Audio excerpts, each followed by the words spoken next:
everybody, it's your boy, Dude John here. Thank you so much for watching this video. Much appreciated. If you like the content, please hit that sub button. If you haven't already, hit that notification bell to let you know when I post another video for you guys. Hit that like button. And if you want to, drop a comment and say hi.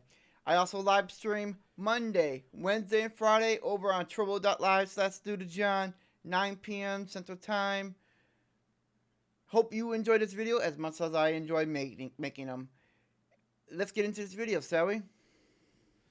Hey everybody, this is The Devil Wants You to Miss God's Grace, a short, powerful sermon by Troy Black. Let's get into it. And I'm just going to say right now, anything that's God related, Jesus related, the devil always wants you to miss it, or not hear it, or not do. Because if you follow Jesus, and you do what Jesus wants you to do, which he doesn't ask much from you. If you follow, basically, if you follow Jesus, the devil is going to do everything in his power to get you to look away and not follow Jesus. Or he's going to lie to you saying God's not there, or whatever it could be. The devil is going to do everything in his power to win. So let's not let the devil win, shall we? Let's follow Jesus and keep looking up to Jesus and God. Same person.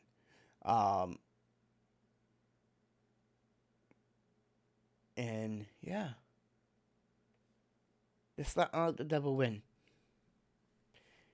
Pretty simple, right? And I really hope y'all get this tonight.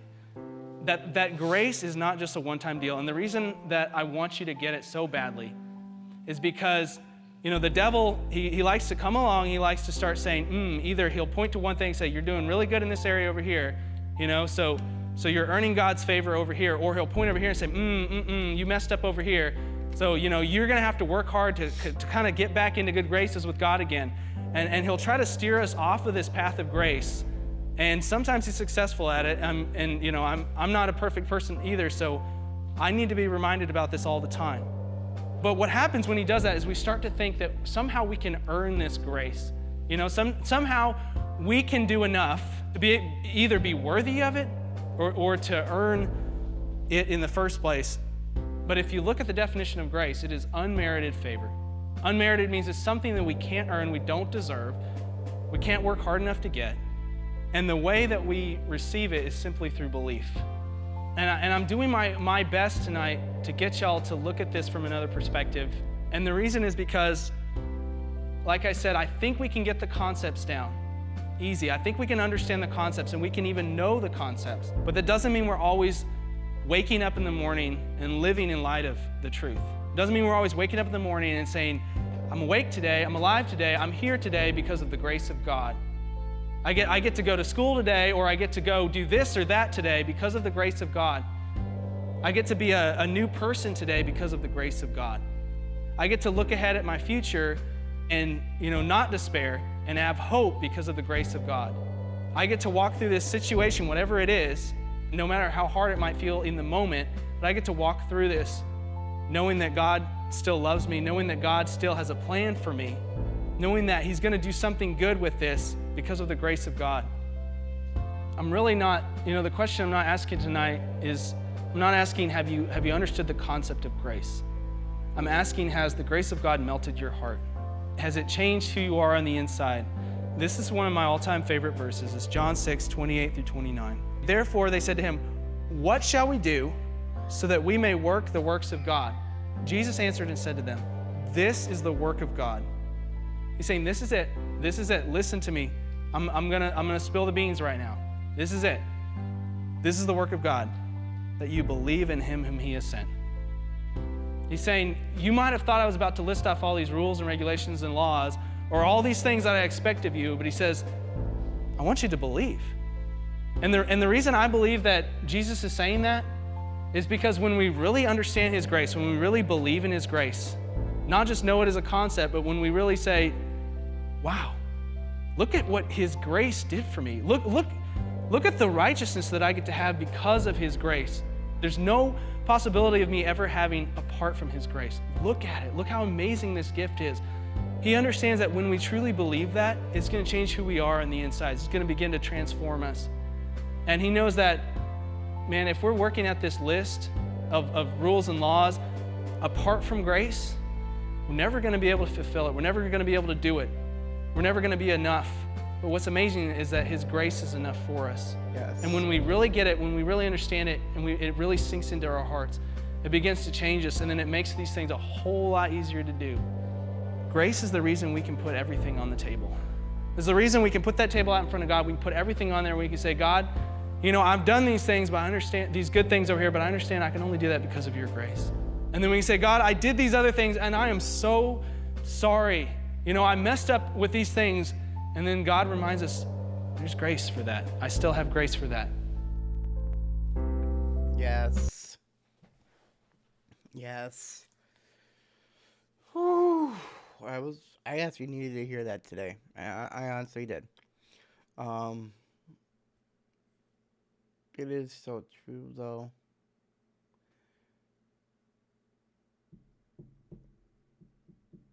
No matter what you do, if you believe in Jesus Christ, you follow Jesus Christ, there's nothing you can do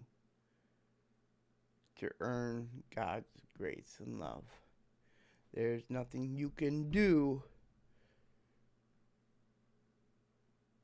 that will get God love and grace taken away. That makes any sense to me. That made sense to me in my head when I said it. But basically, whatever you do, God's still going to love you and still going to have grace for you. Now, granted, should you go out and sin on purpose? Because you know I'm a Christ follower and I believe in Jesus and all, and I know He's gonna forgive me because that's what His love is for and all that stuff. So it doesn't matter if I sin or not. I know this one thing.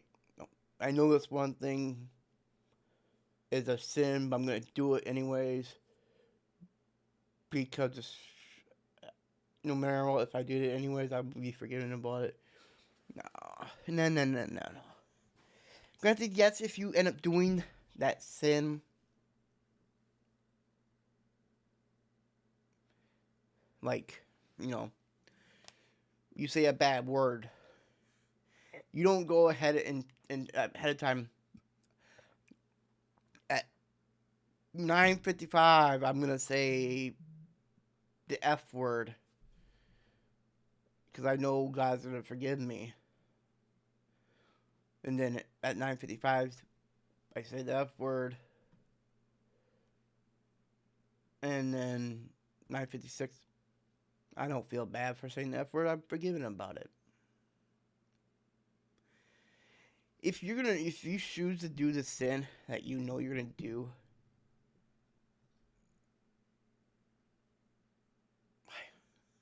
I don't even know what I'm trying to say. I'm not going to.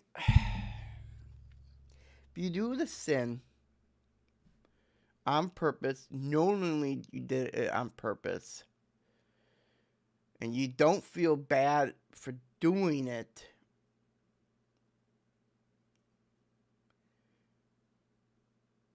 then you're trying to use God's grace in your favor for bad things. But if you do the sin without realizing you did the sin until afterwards, and you feel bad about it, you don't have to, you can feel ashamed for 3 seconds until you say, God, forgive me for, I repent my sins, or forgive me for whatever sin it was. And then you move on with your life. But you really have to mean it, though. But that's probably ain't making any sense to me, to you guys, because, you guys are probably smarter than I am. But it makes sense in here. The problem is with me, I tend to get my words mixed up, or I say the wrong word that I think was supposed to be, or whatever.